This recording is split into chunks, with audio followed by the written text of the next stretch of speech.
The applause stopped the moment my employee badge hit the polished conference table. It made a sharp plastic crack that echoed through the executive meeting room, louder than the voices that had been accusing me for the last 15 minutes. Hospital Director Richard Hale folded his hands together as if he were delivering a merciful sentence instead of an execution. "You've become a liability, Ethan." No one looked at me. Not the department heads who had called me at 2 in the morning for years.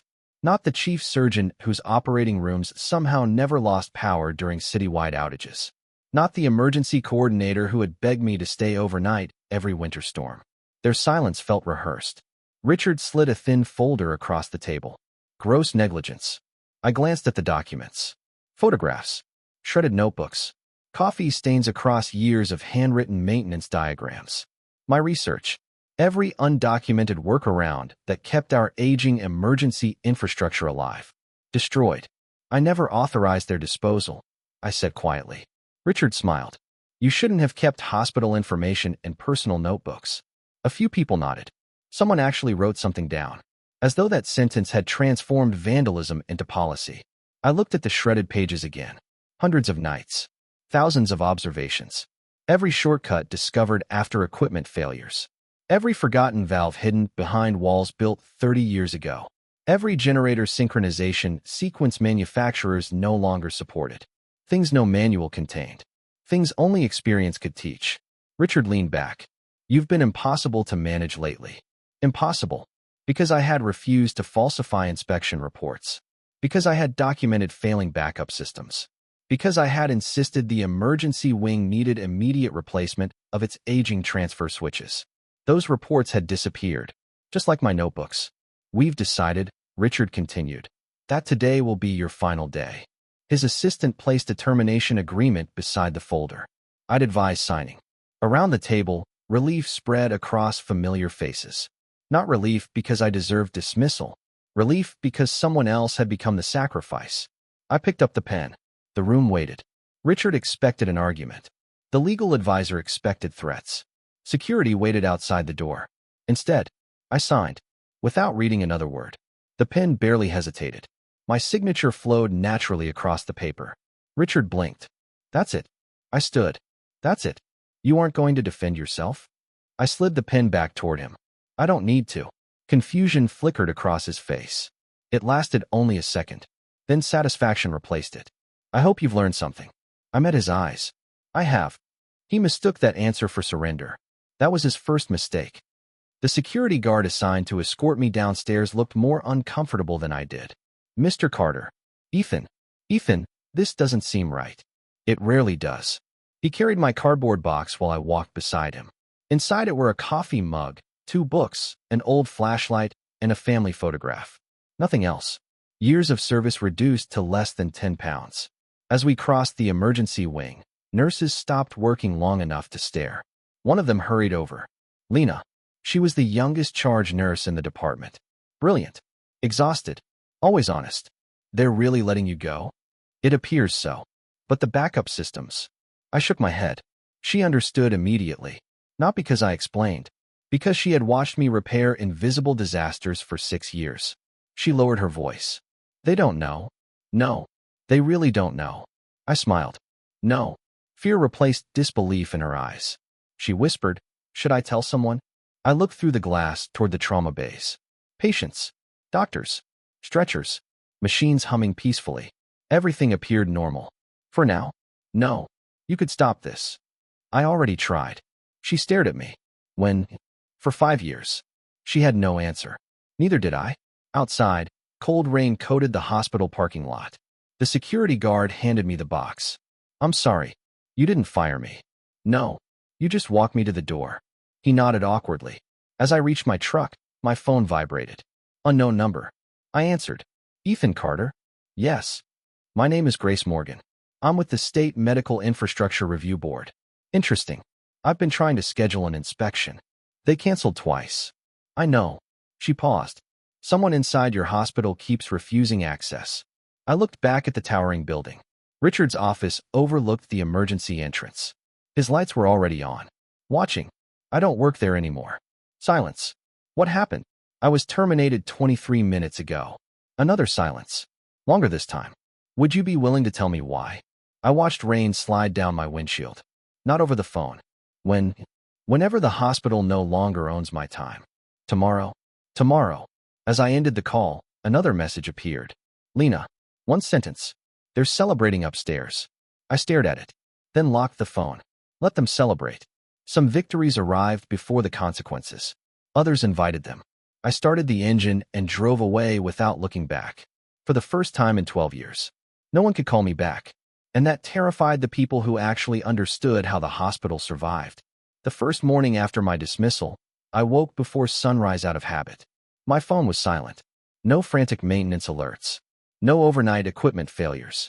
No surgeon demanding an operating room restored in 10 minutes. The quiet felt unnatural.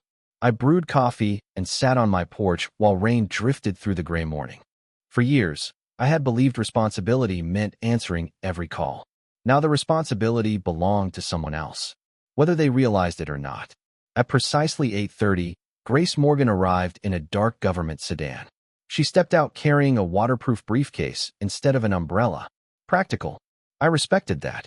You don't look like someone who was fired yesterday. I slept. She almost smiled. Inside, I placed 2 folders on the dining table. She frowned. I thought your notes were destroyed. They were. Then what's this? Copies. Her expression sharpened. You expected this. I expected something. Years ago, after my first safety report vanished, I had started scanning everything. Every inspection. Every rejected repair request. Every email instructing me to delay unnecessary maintenance. Every signature, including Richard Hale's. Grace opened the first folder. Color-coded timelines. Photographs. Maintenance records. Budget reallocations. Her page-turning slowed. This is extensive. It needed to be. She looked up. Why didn't you expose them earlier? I wasn't protecting management. I looked toward the distant skyline where the hospital stood hidden behind taller buildings. I was protecting patients. If the state had shut the emergency wing immediately, people would have died. She finished the sentence herself. Exactly. I had spent years performing temporary repairs while begging for permanent ones. Every emergency patch bought another month. Another season.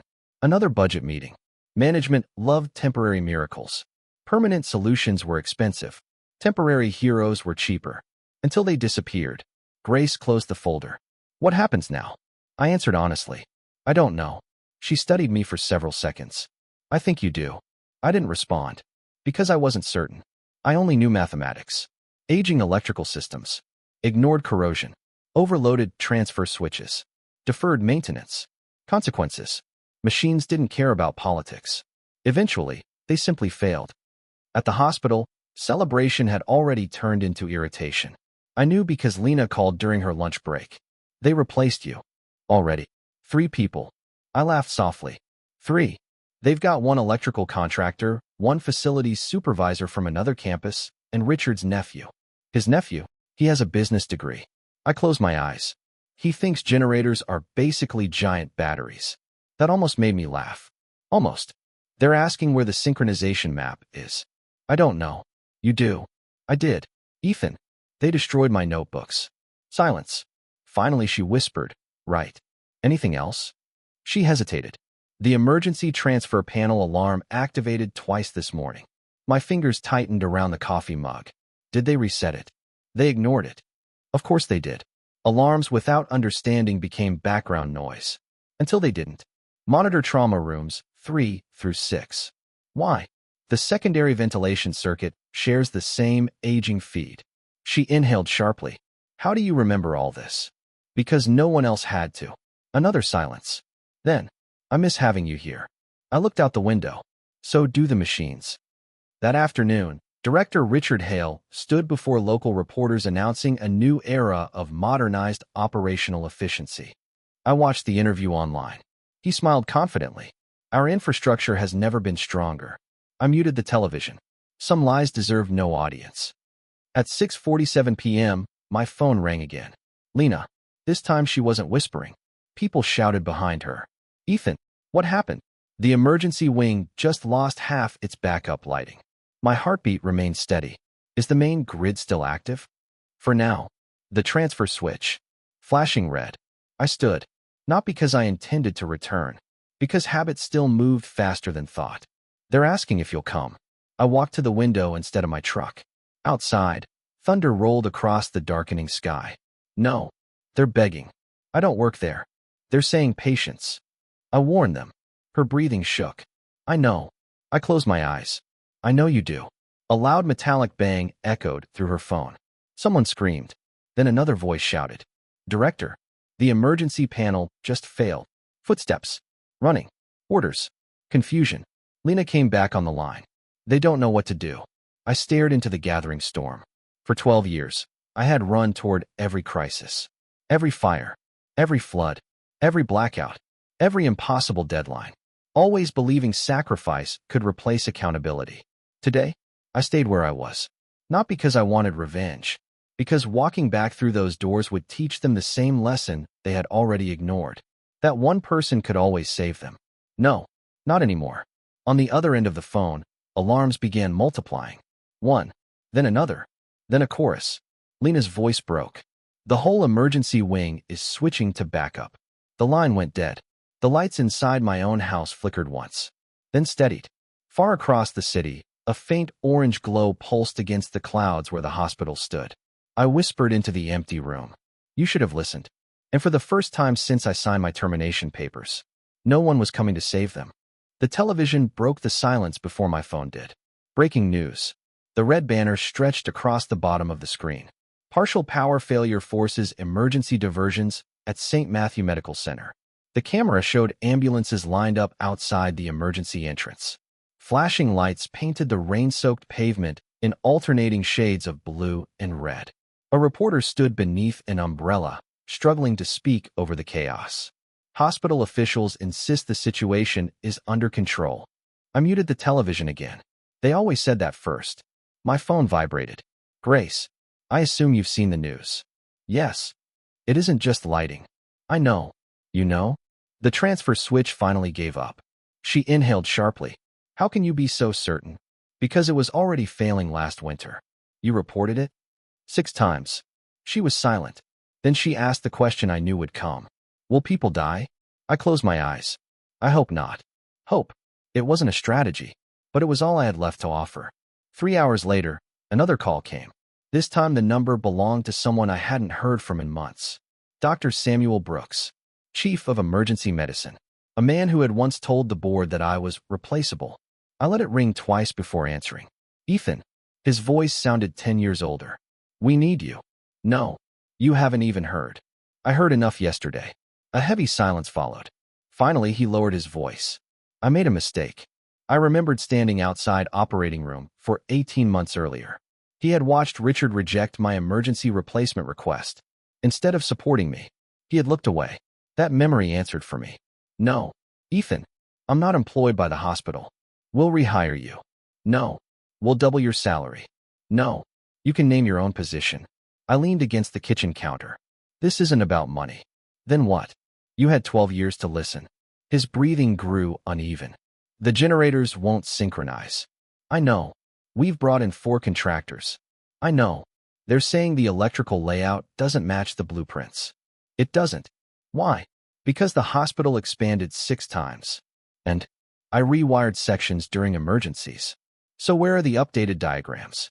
I looked toward the scanner sitting beside my desk. They shredded them. Silence. The kind that hurts. Samuel finally whispered. Richard said they were personal notes. They were. But they contained hospital systems. They contained the only accurate map. Another silence. Then, I should have defended you. You should have. I was afraid. I know. His honesty surprised me. I thought if I challenged Richard, you'd lose your department. Yes. And now I'm losing patience. Those words hung heavily between us. I wanted to be angry. Instead, I felt tired. Samuel. Yes. Keep everyone away from generator 3. He froze. Why? The coolant pipe leaks whenever the synchronization fails. How do you know? I repaired it 3 times. He scribbled something down. What else? I hesitated. He heard it. Please. Check the ventilation dampers above trauma 4. Anything else? The pediatric backup inverter overheats if both MRI units stay online. His pen stopped. Ethan. What? You still remember every detail. I remember because someone had to. He exhaled slowly. I don't deserve your help. No. But thank you. When the call ended, I stared at the blank screen. I hadn't gone back. I hadn't fixed anything. I had simply answered questions that could keep people alive. There was a difference. One protected patients. The other protected management. I refused to do the second ever again. By noon the following day, the city was talking about Street Matthew. Not because of the outage. Because it kept getting worse. Operating rooms closed one after another. The pharmacy's automated refrigeration system shut down. Medical records servers began switching unpredictably between backup circuits. Every hour revealed another hidden dependency. None of it had been documented. Except in notebooks that no longer existed. Or so Richard believed. Grace arrived again just after lunch. This time she carried an evidence box. I obtained emergency authorization. She placed an official document in front of me. The state is opening a formal investigation. So quickly, the mayor got involved. I wasn't surprised. Hospitals failing during storms attracted politicians faster than ambulances. She opened the evidence box. Inside were photographs taken only hours earlier. Burned electrical contacts. Overheated transfer panels. Temporary wiring. Improvised supports. She pointed to one image. Is this your work? It is. It looks. She searched for the word. Unusual. It wasn't permanent. It lasted 5 years. Because they never approved replacement. She looked at another photo. These repairs shouldn't have survived this long. They weren't supposed to. Grace slowly looked up. They depended on you monitoring them. Every day. Her face hardened. So firing you wasn't merely unfair. No. It removed the only person maintaining temporary safety systems. I nodded. She closed the file. I think Richard Hale has no idea what he actually destroyed. He never did. That evening, the hospital board held an emergency meeting. I wasn't there, but someone recorded it. And someone sent me the audio anonymously. Probably because guilt had finally become louder than loyalty. Richard's voice exploded through my speakers. Why wasn't I informed these systems were this fragile? Another voice answered. You were. I never received those reports. You rejected them. I don't remember that. Paper shuffled. Then, a woman's calm voice. Director Hale, your signature appears on every rejection. Silence. Richard spoke again. Who authorized these emergency modifications? No one answered immediately. Finally, facilities supervisor Nolan Reed cleared his throat. Ethan Carter. Richard laughed bitterly. So the fired janitor built the entire emergency infrastructure? No. Nolan corrected him. He kept it alive. The room became completely silent. For the first time, they understood exactly who had walked away. Rain continued through the night. By sunrise, the city's ambulance network had officially stopped bringing critical patients to St. Matthew. The emergency wing that had once served hundreds each day now stood eerily quiet. Not because people no longer needed help, because they no longer trusted the building. The news channels called it a temporary operational failure. Inside the hospital, everyone knew better. My front door opened before I could reach it. Only one person entered my house without waiting for permission. My younger sister, Claire. She worked as a respiratory therapist across town. She dropped a grocery bag onto the kitchen counter. You forgot to buy food again. I've been busy. You've been unemployed for 2 days. I've been extremely busy. She rolled her eyes before noticing the folders spread across my dining table. State investigators? Yes. She looked toward the television. They're blaming contractors. They will. For how long? Until evidence becomes inconvenient. Claire leaned against the counter. You know they'll eventually ask you to come back. They already have. And I said no. She smiled. Good. That surprised me. You think I should stay away? She folded her arms. I think you've spent 12 years saving people who never saved you. They aren't all the same. I know. She softened. But every time you came home exhausted, you still defended them. I remembered. Every missed birthday. Every canceled holiday. Every overnight emergency. Every promise of next month. The hospital had taken pieces of my life one crisis at a time. Until there wasn't much left outside those walls. Claire quietly placed a container of homemade soup in front of me. You know what Mom used to say? I smiled despite myself. If kindness isn't returned, stop giving it away. She nodded. You finally listened. At noon, another visitor arrived. Unexpected. Director Richard Hale himself. He stood outside my porch in a tailored navy suit that looked strangely out of place beside muddy boots and rainwater. He had removed his expensive tie. His hair was damp. For the first time since I'd met him. He looked tired. I opened the door, but didn't invite him inside. Ethan. Director. His jaw tightened at the title. We need to talk. We're talking. He glanced toward the living room. Privately. This is private. Rain dripped from the edge of the roof. Finally, he sighed. I made mistakes. You did. I underestimated your role. You did. I'd like to correct that. You can't. He looked genuinely confused. I can reinstate you immediately. No. Triple salary. No. Executive authority. No. His composure cracked. What do you want? The answer came effortlessly. Nothing. His face went pale. Everyone wants something. I wanted functioning emergency systems. I can approve them now. You could have approved them years ago. He looked away. I trusted the budget reports. You trusted numbers more than people. He rubbed his forehead. The board is turning against me. I remained silent. The investigators have questions. I remained silent. They found duplicate maintenance records. Still silent. They said only you can explain them. Finally, I spoke. I already explained them. When? For 5 years. His shoulders sagged. Ethan, I won't lie for you. I never asked you to. No. I met his eyes. You asked me to keep saving you. Neither of us spoke for several seconds. Wind pushed rain across the porch between us. Richard looked older than he had 48 hours earlier. What happens now? You tell the truth. They'll remove me. Probably. I'll lose everything. I remembered the conference room. My badge. My shredded notebooks. His smile. You already did. He opened his mouth. Closed it again. Then, without another word, he walked back into the rain. I watched him leave. Not with satisfaction.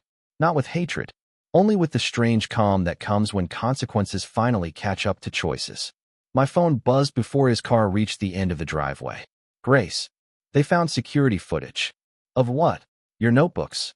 I looked toward the window. What about them? They weren't accidentally destroyed. My grip tightened. Who did it? Her answer came quietly. You'll want to see this. Grace didn't speak until the conference room door clicked shut behind us. The State Medical Infrastructure Review Board occupied the 3rd floor of an aging government building downtown.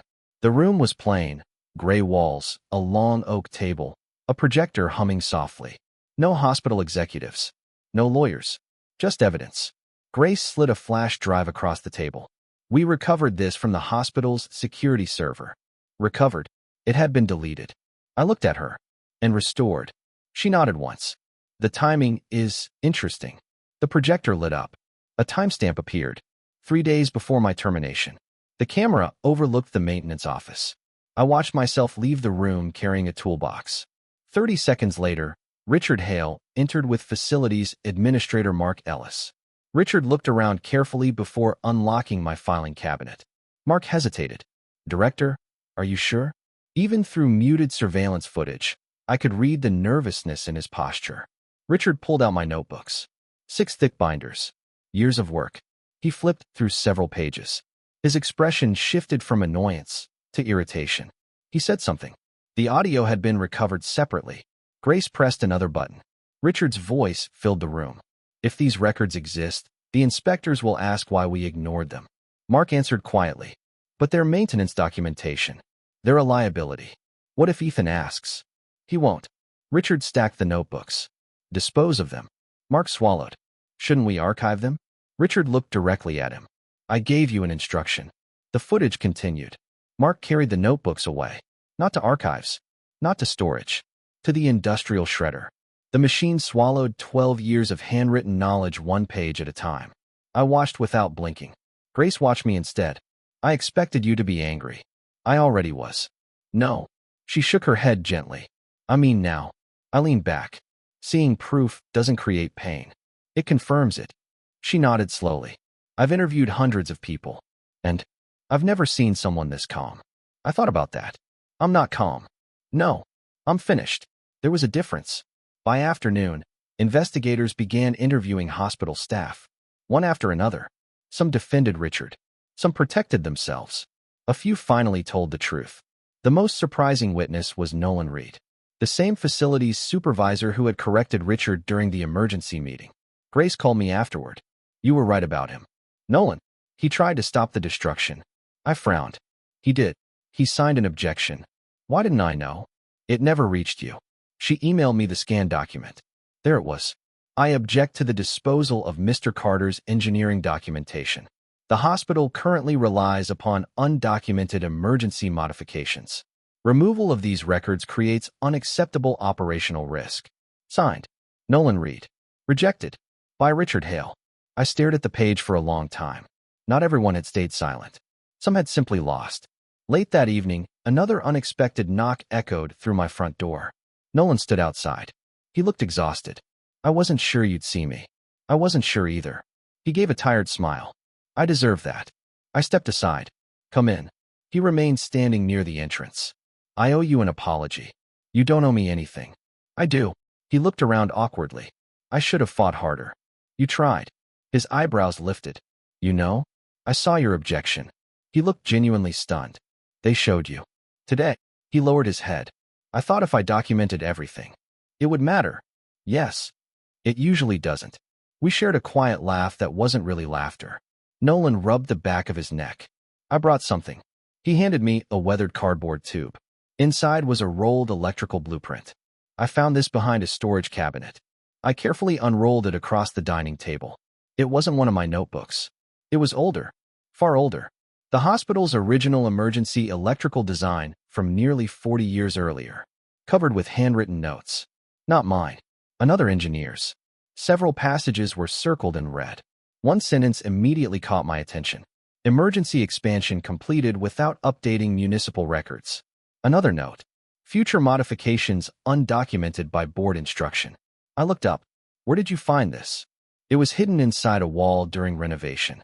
Someone, years before me, had tried to leave a warning. The blueprint stayed on my dining table long after Nolan left. I traced faded pencil lines with my fingertips. Some annotations matched repairs I had discovered years earlier. Others explained mysteries that had haunted me since my first week at St. Matthew. Why certain breakers controlled rooms they shouldn't. Why one emergency panel fed two separate buildings. Why no official blueprint had ever matched reality. Someone before me had been solving the same impossible puzzle. And someone had hidden the truth. Not from engineers.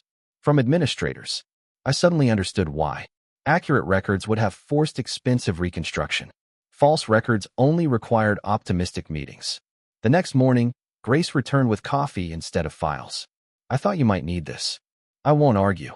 She placed 2 cups on the table before noticing the old blueprint. Her eyes narrowed. Where did you get that? Nolan. She leaned closer. May I? I nodded. She studied the faded markings for nearly 5 minutes. Finally, she whispered, This changes everything. How? The hospital has been filing compliance reports using the wrong infrastructure drawings for decades. I suspected that. No. She tapped one section. This proves executives knew. She pointed toward a handwritten approval note signed by a former hospital president. The date was 27 years old. Someone intentionally separated the real system from the official records. I felt a chill run through me. So every inspection was designed to pass. Grace finished the sentence. Even if inspectors wanted to fail it. We looked at each other. Neither of us spoke. Some truths weren't shocking because they were unexpected. They were shocking because they explained everything. That afternoon, Richard Hale called again. I almost ignored it. Almost. Ethan. His voice was hoarse. They suspended me. I heard. The board appointed an interim director. I remained silent. I've been reviewing old files. So, I didn't start this. I closed my eyes. No. No. He sounded desperate. The corruption goes back decades. I never said it didn't. I inherited the system. You inherited a choice. Silence. I thought I could keep it together. You kept appearances together. I believed we'd have time. You spent borrowed time. His breathing faltered. I never wanted anyone hurt. I believe you. He sounded surprised. You do? Intentions don't repair electrical systems. Another long silence settled between us. Finally he spoke. Will you testify? If they ask. Against me, I'll tell the truth. He laughed bitterly. That feels worse. It usually does. The call ended. Not with anger. With exhaustion. Richard had finally stopped defending himself. Now he was trying to understand himself. Sometimes that hurt even more. 2 days later, The investigation reached national news. Not because of the blackout, because leaked documents revealed years of ignored safety reports. My reports. Reporters gathered outside my house. I closed the curtains. I had spent 12 years avoiding attention. I wasn't about to chase it now. Claire answered one persistent knock. No interviews. We just want Mr. Carter's side. He already wrote it. What? In maintenance reports nobody read. She shut the door. I smiled despite myself. That evening, Lena called. Her voice sounded lighter than it had in days. They reopened 2 operating rooms. Good. They're using temporary generators. That'll buy time. They finally replaced the transfer switch. I looked out the window. It only took a hospital collapse. She laughed softly, then became quiet. Ethan. Yes. I wanted you to know something. What? The staff talks about you differently now. I frowned. How? They don't call you the janitor anymore. I didn't answer. They call you the man who kept the lights on. The words lingered after the call ended. For years, titles had mattered to everyone except me. Janitor, maintenance, custodian, invisible. Yet when everything failed, none of those labels mattered. Only the work remained. A message from Grace appeared moments later. The public hearings begin Monday. You're the first witness. I stared at the screen for a long moment. Then I set the phone down. The time for quiet endurance was ending. The time for quiet truth had finally arrived. The hearing room was already full when I arrived. Television cameras lined the back wall. Reporters whispered over open laptops. Hospital employees filled nearly every public seat. Some looked nervous. Some looked ashamed. A few couldn't meet my eyes. I wore the same dark gray suit I had worn on the day I was fired. Not out of sentiment, because it still fit. An attendant opened the witness room door. Mr. Carter. I stood. Every conversation stopped. For 12 years I had walked hospital corridors without anyone noticing. Now hundreds of eyes followed me to the witness chair. The committee chair, Judge Eleanor Whitmore, adjusted her glasses. Mr. Carter, thank you for appearing. I was asked. You understand you're under oath? I do. She nodded. Please describe your position at St. Matthew Medical Center. I worked in facilities maintenance. A lawyer immediately interrupted. Maintenance. I looked at him. Officially, the room became noticeably quieter. Judge Whitmore leaned forward. What did your duties actually include? I answered without emotion. Emergency electrical systems. Backup generators. Life support infrastructure. Medical gas monitoring. Mechanical failure response. Disaster preparation. Emergency rewiring during equipment failures. With each sentence, more people looked toward Richard Hale. He sat alone behind his legal team.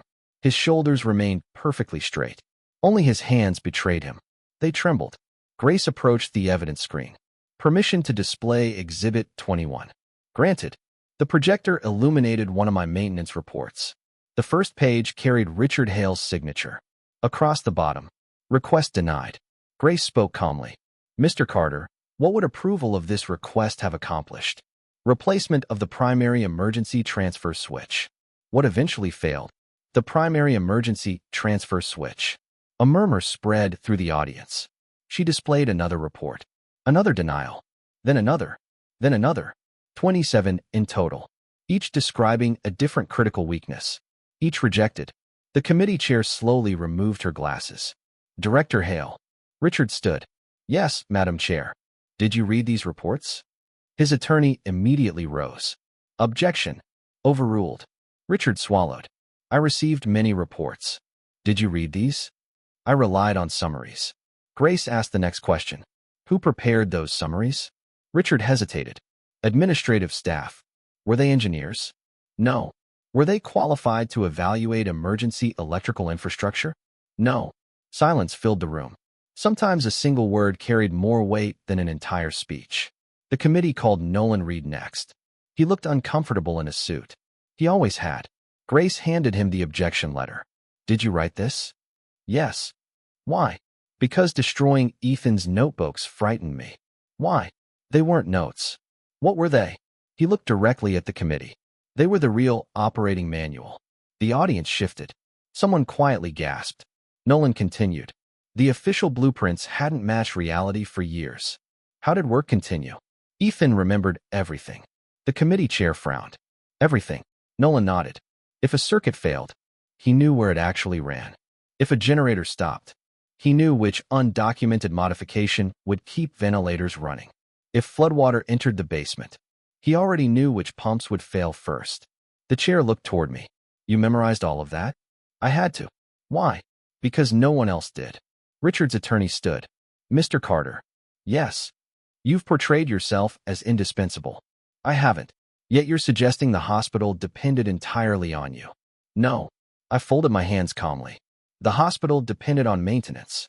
The hospital chose not to invest in maintenance. I happened to be the person still standing there. A few reporters typed furiously. The attorney changed direction.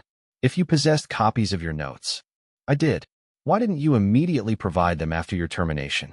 Every camera turned toward me. I answered carefully. Because they were my personal records.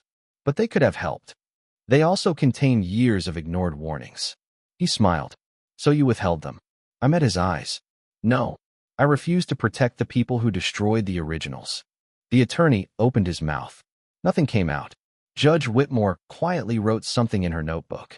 The afternoon session began with the final piece of evidence. Grace carried the old blueprint Nolan had discovered inside the wall.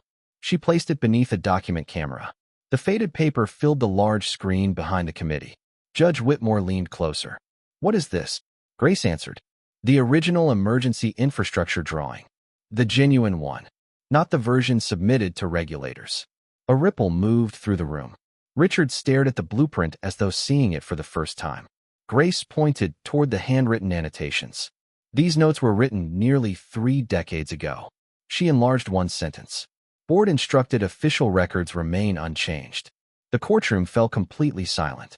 The committee requested handwriting experts, document specialists, former administrators. One by one, each confirmed the same conclusion. The deception had existed for decades. But the ignored safety reports? Those belonged to Richard Hale's administration. He hadn't created the foundation. He had chosen not to repair it. That distinction mattered. Legally, morally, personally. Richard asked to speak without his attorney. The room allowed it. He walked slowly to the microphone. For several moments, he simply stood there. I've spent 3 nights trying to convince myself I wasn't responsible. His voice shook. I kept telling myself the problems were old. They were. I told myself budgets left no choice. I believed that. He looked toward me. Then I watched every report Ethan Carter submitted. His eyes reddened. I remembered every meeting where I said, next quarter, after the audit, find another temporary solution. He closed his eyes. I confused delay with leadership. No one interrupted. I didn't destroy this hospital. He looked around the room. I destroyed the chance to save it before it failed. He turned toward me. I'm sorry. The words were simple. They weren't dramatic. They weren't enough. But for the first time, they sounded honest. I inclined my head slightly. Nothing more. Forgiveness wasn't a performance. Neither was silence. 3 days later, the committee released its findings. Director Richard Hale resigned before formal removal. Several executives followed.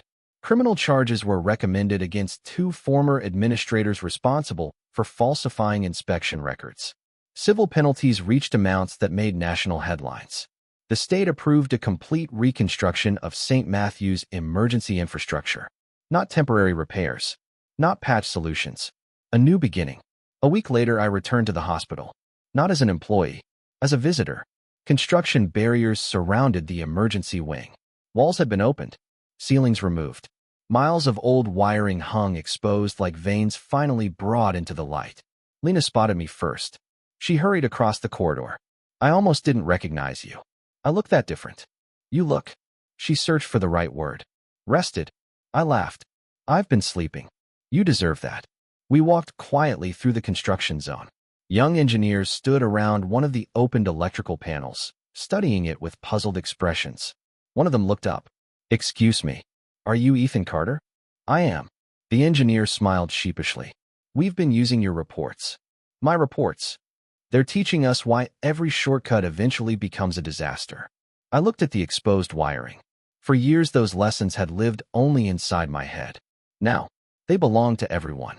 That was always how it should have been. As I turned to leave, I glanced back one final time. The hospital was louder than ever. Drills echoed through empty corridors. Workers shouted measurements. Concrete dust floated through beams of afternoon sunlight. It looked broken, but unlike before, it was finally being repaired. Autumn arrived with the sound of construction instead of ambulance sirens. From the hill overlooking St. Matthew Medical Center, I could see cranes towering above the emergency wing. Entire sections of the building had been stripped down to their concrete skeleton. The hospital looked wounded, but wounds that were cleaned could heal. The ones hidden beneath polished floors were the dangerous kind. My phone buzzed as I watched workers replace cables that should have been replaced years ago. Grace Morgan. Busy. Not particularly. I'd like you to meet someone. The State Medical Infrastructure Review Board occupied a temporary office inside the city engineering complex. Grace introduced me to an elderly man studying a stack of blueprints through thick reading glasses. Ethan Carter, she said. I'd like you to meet Harold Kim. The old man looked up. His eyes widened. So you're the one. I smiled politely. And you're? I designed St. Matthew's original emergency power system. That caught me completely off guard. I thought the chief engineer had passed away. He did. Harold chuckled softly. I was his assistant. He patted the chair beside him. Sit. I did. He spread out the original blueprints. I've spent the last week wondering something. What? He pointed to one of the undocumented modifications. This bypass. I installed it. I know. He smiled. It's exactly what I would have done. For reasons I couldn't explain. That meant more to me than any public praise. Harold tapped another section. You solved problems nobody should have inherited. I only kept things running. No. He shook his head. You kept people alive. There was no grand speech after that. Just two engineers, separated by 3 decades, quietly discussing cables, switchgear, airflow, and mistakes. For the first time in years, someone understood the language I'd been speaking all along. A week later, Grace invited me to another meeting. This one felt different. No investigators. No lawyers. Just city officials. The deputy mayor stood first. Mr. Carter, I appreciate you coming. What can I do for you? He exchanged a glance with Grace. We're establishing a new municipal critical infrastructure advisory office.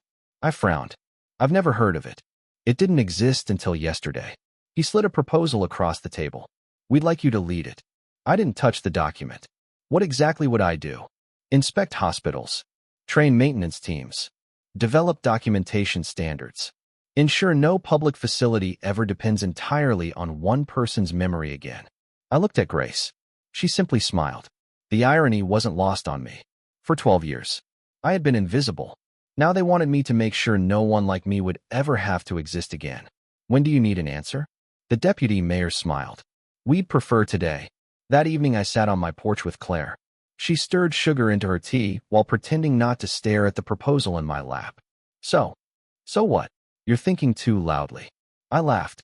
You always say that. Because it's always true. I handed her the document.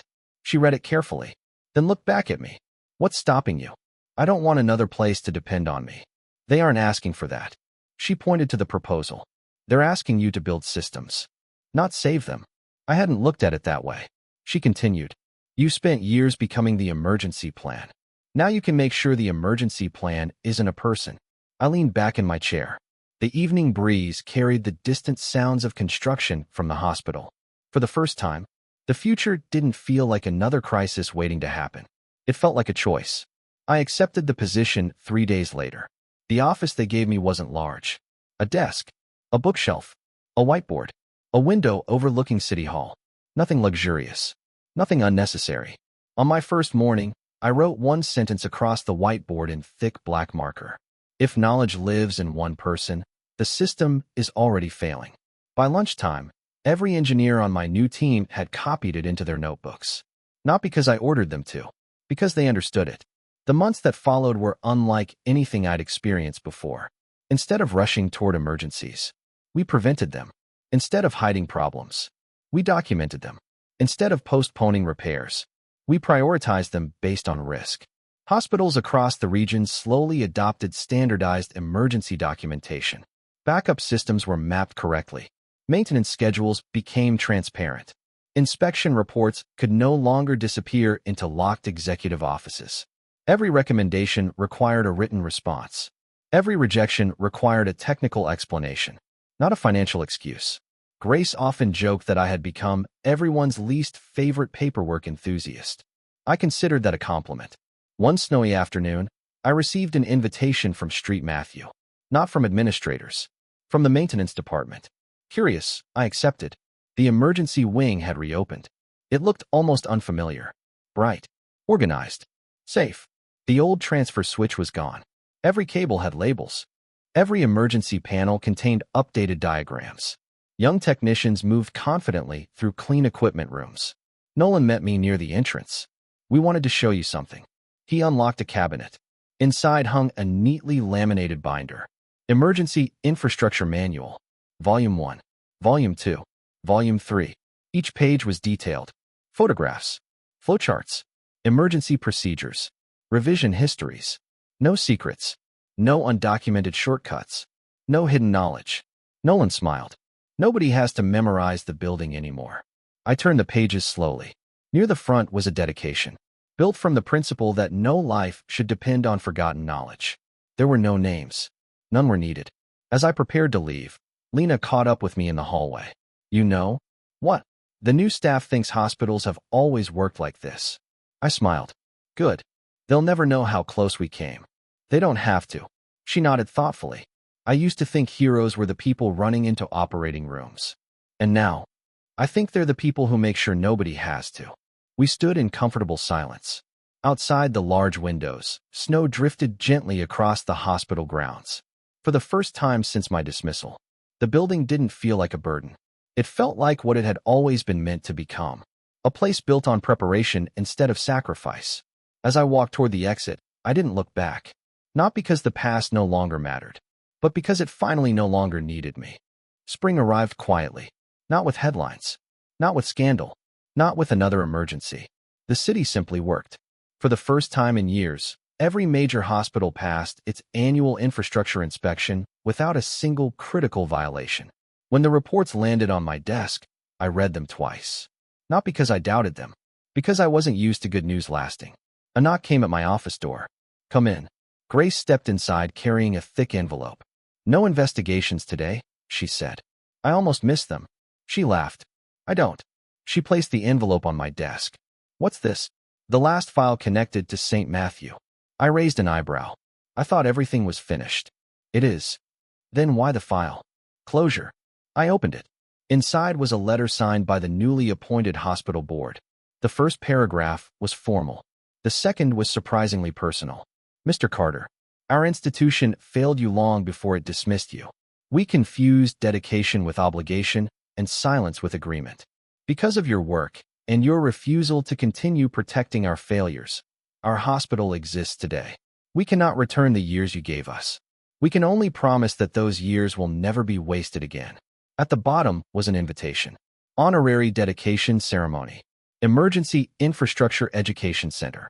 I looked up. They're naming something after me? Grace smiled. Not exactly. The ceremony took place on a bright Saturday morning. No television crews.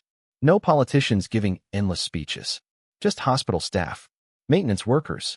Engineers. Nurses. Doctors. People who actually understood what the building had survived. The new Emergency Education Center occupied the renovated basement where the old generator room had once stood. The place that had terrified me for years. Now it was spotless. Glass display panels lined the walls. Interactive training systems replaced aging electrical cabinets. Young apprentices gathered around instructors instead of failing equipment. The hospital's new director, Dr. Maya Chun, welcomed everyone with a short speech. We're not here to celebrate one person.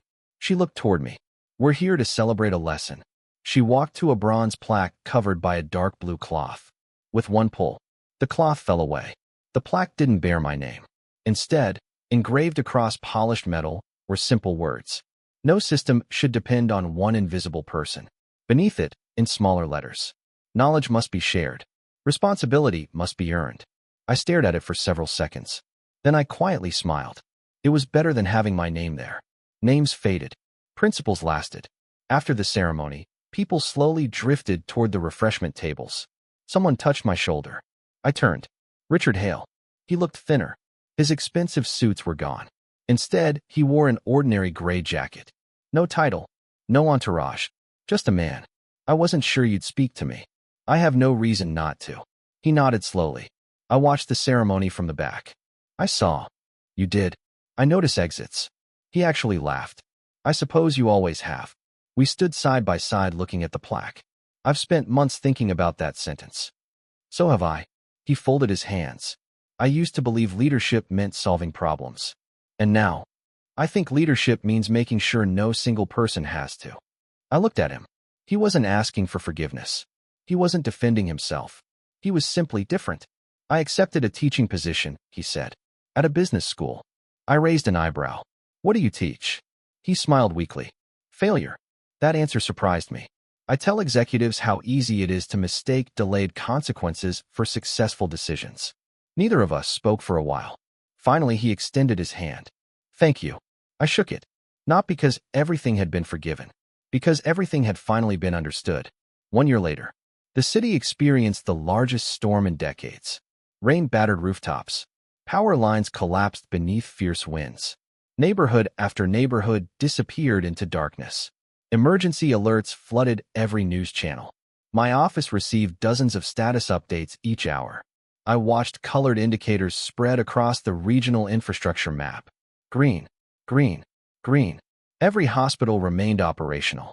Every backup generator activated correctly. Every emergency team followed documented procedures. Nobody called my personal phone. Nobody begged me to drive through the storm. Nobody depended on my memory.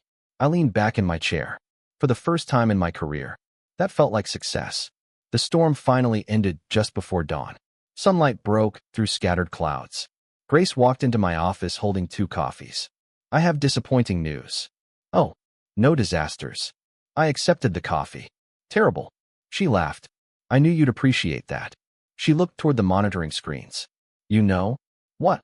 A year ago you'd have been under a hospital floor replacing burned cables. I know. What are you thinking now? I watched maintenance reports arrive from every hospital in the network. Routine inspections. Minor repairs. Nothing urgent. Exactly as they should be. I'm thinking. I smiled. That nobody knows my name. Grace looked confused. They do. Not the patients. She followed my gaze. Parents carrying children through emergency entrances. Doctors beginning new shifts. Ambulances arriving without fear of hidden failures. They never will, she said softly. Good. That evening I drove past St. Matthew on my way home. The hospital glowed warmly against the darkening sky. Helicopters landed. Ambulances arrived. People hurried through automatic doors. Life continued. Ordinary. Reliable. Exactly what a hospital should be. I didn't stop. There was no need. At the next traffic light, I caught my reflection in the windshield. A year earlier, I had believed walking away meant abandoning everything I had built. I had been wrong. Walking away had forced others to build what should have existed all along. Silence had never been weakness. It had simply allowed the truth enough room to speak for itself. The light turned green. I drove forward. Behind me, the hospital remained brightly illuminated. Not because one man remembered every wire hidden behind its walls, but because hundreds of people now shared the responsibility. And that was the strongest foundation any building, or any life, could ever have.